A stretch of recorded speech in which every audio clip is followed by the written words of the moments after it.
Ang dumi, ang dugyot, ang daming ipis. God damn. Nakita ko hugas siya ng kamay. Tapos mamaya bubuhusan niya yung tubig. Doon na yung gugulo ng kikiam. Nadurog yung langaw yan, napalaman na yun sa kikiam. Hindi Fish. naman po. Ah, Ang dami niyan. Siguro mga 50. Sabi ko sa misis ko, huwag muna tayo kumain ng kikiam na matagal-tagal. Yung sunod na kumpanya na in-inspect ko, yung paggawa ng kikiam. Andito ba yung may-ari ang paggawa ng kikiam?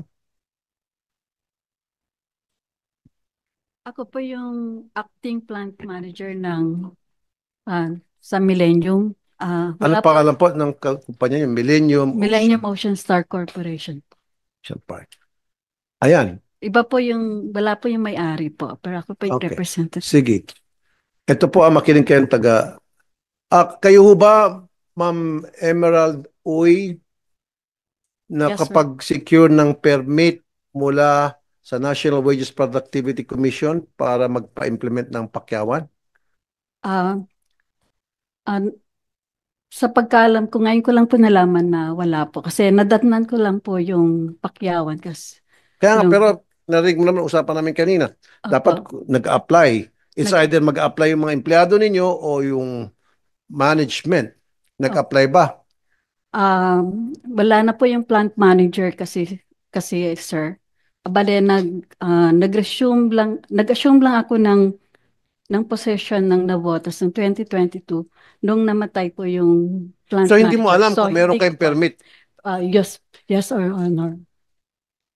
Oh, Ma'am, Verify ko lang po. Ma'am Criselda, you see. Alam mo, I was there.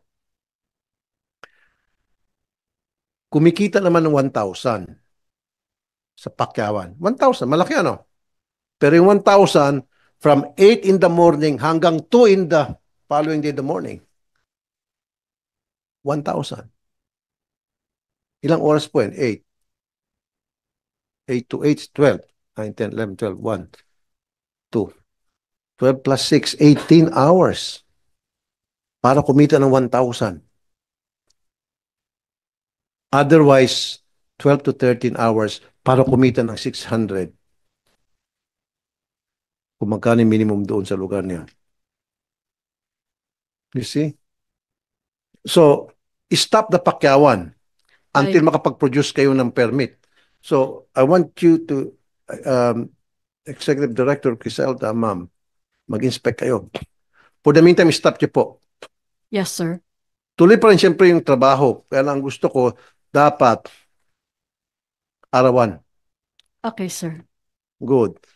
Paano naman po yung yung dun sa mga regular na dinudugasan sila everyday ng 20 minutes para daw Ah, sinasabing para maglinis.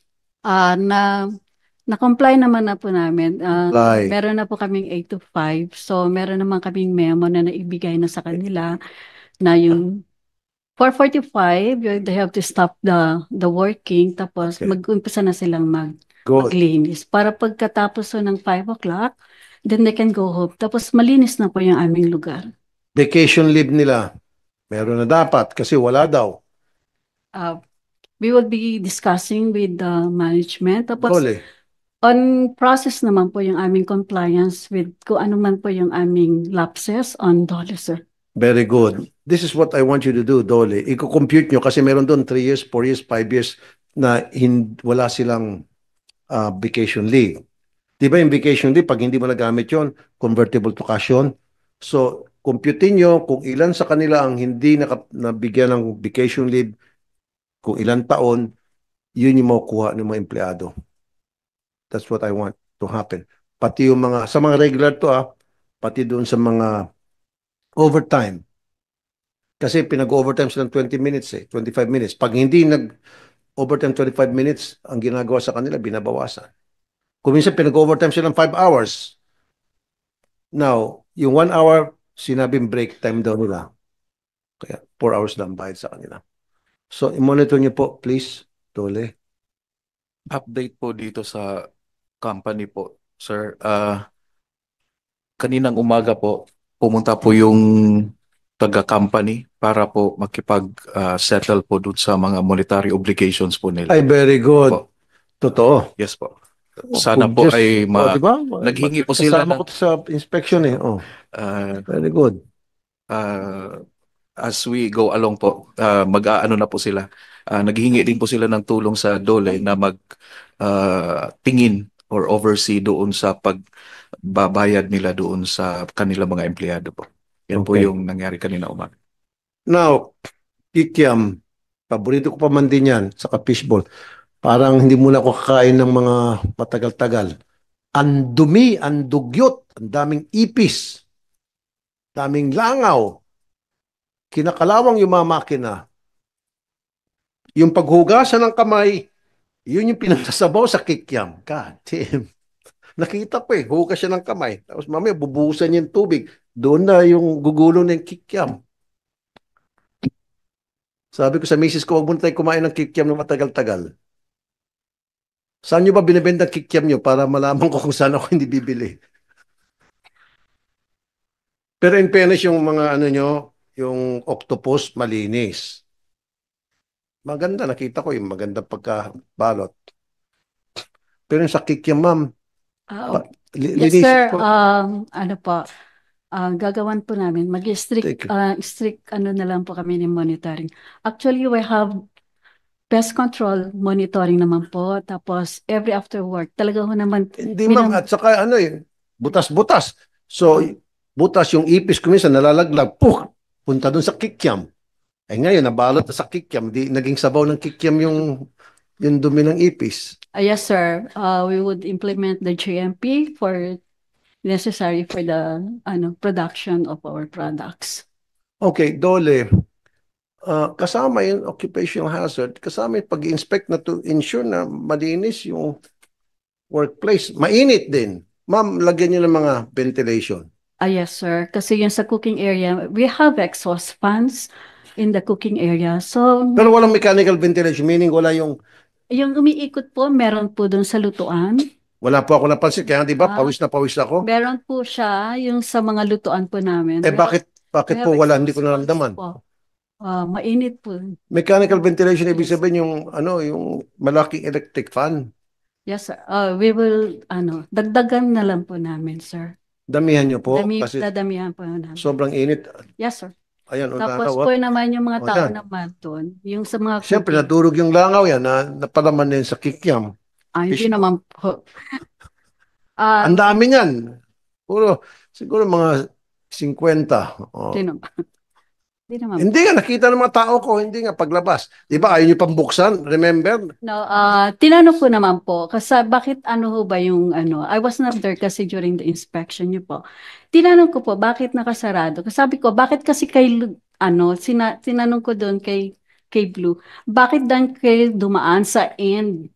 Dapat doon sa may entrance kayo dumaan Ma'am, ng production ma'am, para at least, sige.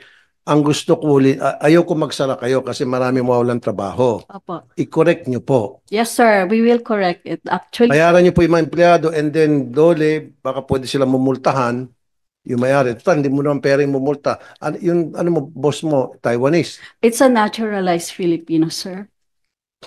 Okay. Uh, Linisin niyo po ma'am kasi yes, sir, we will. ang kumakain ng kikiam, karamihan dyan mga bata din eh.